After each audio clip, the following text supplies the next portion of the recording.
পরিপ্রশ্ন তৃতীয় ভাগ। স্বামী গুরু মহারাজের সাথে কথোপকথন। সম্পাদনা স্বামী রীতানন্দ।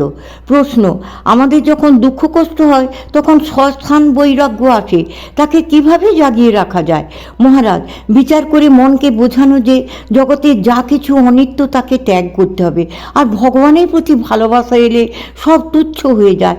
তাই যাতে ভালোবাসা আসে তার চেষ্টা করা। প্রশ্ন: ঈশ্বরের দর্শন পেতে গেলে কি তার মতো আমাদের হতে হবে? মহারাজ, হ্যাঁ, তার মতো হলে তবে হবে। শুদ্ধ, পবিত্র, নিষ্পাপ, সর্ববাসনাশূন্য, করুণাময় হতে হবে, তবে দর্শন হবে। প্রশ্ন: কাল মন বড় হতাশ হয়ে গেল, আমার কিচ্ছু হচ্ছে না, একদিন খুব ভালো লাগে। মহারাজ, কেন হতাশ হবে? এই যে আসছো, এতে কি কিছু হচ্ছে না? হচ্ছে। কত জন্মের তপস্যার ফলে এখানে আসতে পারছো। ঠাকুর তোমাদের জন্য রাস্তা ঝাঁট দিয়ে সাফ করে রেখেছেন, তোমরা নিশ্চিত যেন। চিন্তা করছো কেন? ঠাকুরের নাম যখন করছো বৃথা যাবে না, তোমাদের ভালো ফল হবে, তোমাদের কোনো অভাব হবে না। প্রশ্ন: মনে করি দোষ করব না, কিন্তু কে যেন করাচ্ছে, এ কী করে বন্ধ হবে? মহারাজ, প্রার্থনা করতে হবে, মনের সঙ্গে লড়াই করতে হবে। আর দোষ যে করে সে অভ্যাসে করে, তেমনি অভ্যাস করতে করতে দোষ করা বন্ধ করতে হবে। প্রশ্ন: তুরীয়ানন্দ যেই পথে পড়লাম, অমঙ্গলের মধ্যেও মঙ্গল আছে, এর মানে কি? মহারাজ, আমরা জানি না কোনটা মঙ্গল আর কোনটা অমঙ্গল। আমাদের কাছে যেটা অমঙ্গল, ঠাকুরের কাছে সেটা মঙ্গল। ঠাকুরকে বিশ্বাস করো, তখন বুঝবে, ভাববে ঠাকুর মঙ্গলময়। প্রশ্ন: স্বভাব বদলাবো কি করে? মহারাজ, লড়াই করো, মনের সঙ্গে যুদ্ধ করো। যা স্বভাব সেটা তো অনেক দিন করতে করতে হয়, সেটার বিপরীত চেষ্টা করতে করতে স্বভাব বদলানো যায়। প্রশ্ন: আত্মা মানে তো ভগবান, তিনি তো আমাদের অন্তরেই আছেন, তাহলে আমরা যখন অন্যায় করি তখন তিনি বারণ করেন না কেন? মহারাজ, তিনি ঠিকই সাবধান করেন, তোমরা শুনতে পাও না। ছেলে মেয়ে অন্যায় করলে বাবা মা সাবধান করেন, কিন্তু ছোট ছেলে মেয়েরা বারণ সরে, বড় হয়ে গেলে শোনে না, তারা যা করে বুঝেই করে। মহারাজ, প্রশ্ন: আমরা কি করে তার বারণ বুঝব? মহারাজ, শান্ত শুদ্ধ মনে তার ইঙ্গিত বোঝা যায়। প্রশ্ন: আমি যেখানে থাকি সেখানে দেখি লোকেরা দিনের বেলা মিথ্যাচারণ করে, লোক ঠকায়, কিন্তু সারা রাত হরিনাম করে, এদের কি নামে ফল হবে? মহারাজ, না, কোনো ফল হবে না, একে বলে নামাপরাধ।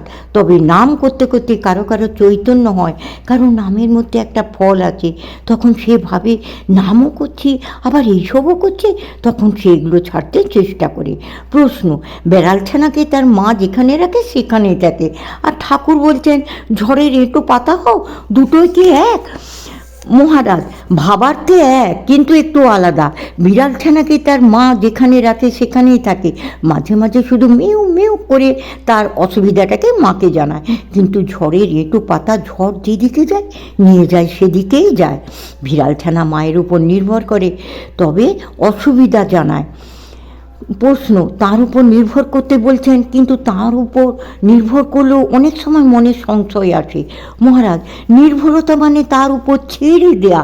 যদি নির্ভরই করো, তার উপর ছেড়ে দাও, সে ভালো হোক বা মন্দ হোক, তোমার ইচ্ছা মতো সব হবে তা তো নয়। তার যা ইচ্ছা হবে তাই হবে, তাতেই সন্তুষ্ট হও। যে ভগবানে নির্ভর করে তার কোনো সংশয় বা অশান্তি হয় না। সংশয় বা অশান্তি হলে বুঝতে হবে ঠিক ঠিক নির্ভরতা হচ্ছে না। তাই যতক্ষণ নির্ভরতা না আসে ততক্ষণ চেষ্টা করে যাবে বই কি।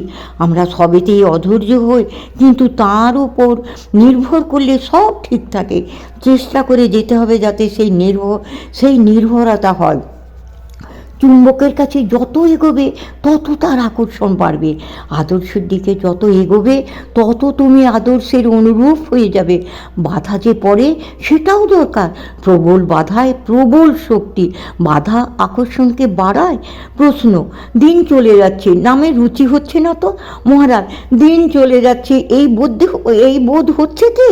তার জন্য মন ছটফট করছে, না বিষয় রক্ষার জন্য মন ব্যাকুল? সব কিছু ঠিকঠাক রেখে অবকাশ মতো তাকে ডাকলে কি হয়? রুচি তো আকাশ থেকে পড়বে না, নাম করতে করতে রুচি হয়, রুচি হবে।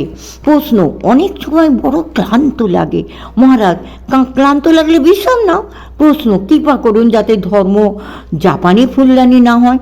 মহারাজ, কৃপা আছে, রাখার জায়গা না নেই, ভিতরে আমি গদগদ করছে, শরণাগতি আসবে কোথা থেকে? প্রশ্ন, এই অহং সারাবার উপায় কি? মহারাজ, তাকে দিয়ে ভরে ফেলো যাতে মনে আর কোনো কিছুর জায়গা না থাকে। প্রশ্ন, কতখানি দুঃখ পেলে তার কৃপা অনুভব করা যায়?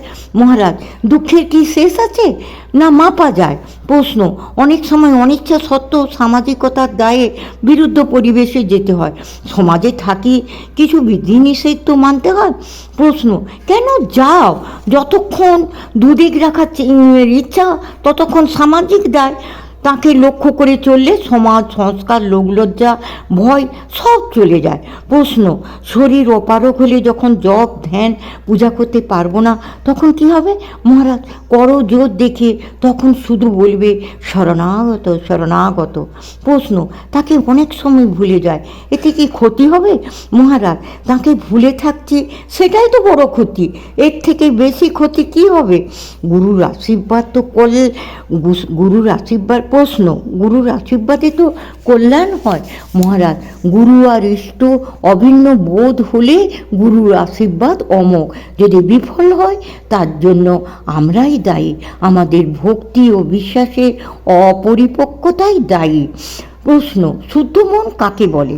মহারাজ, যে মন অসৎ চিন্তাকে প্রশ্রয় দেয় না, অনাসক্ত মনে কোনো ক্ষতিকর বা বিরূপ বৃত্তি ওঠে না, অনলস নিরবচ্ছিন্ন চেষ্টার দ্বারা মন শুদ্ধ হয়। মনের মধ্যে এই ধারণা দৃঢ় রাখতে হবে যে নিজের কল্যাণের জন্যই মনকে শুদ্ধ করতে হবে। অনাসক্তি সতই আসে না, নিরন্তর আন্তরিক চেষ্টার দ্বারা আসে ক্রমশ।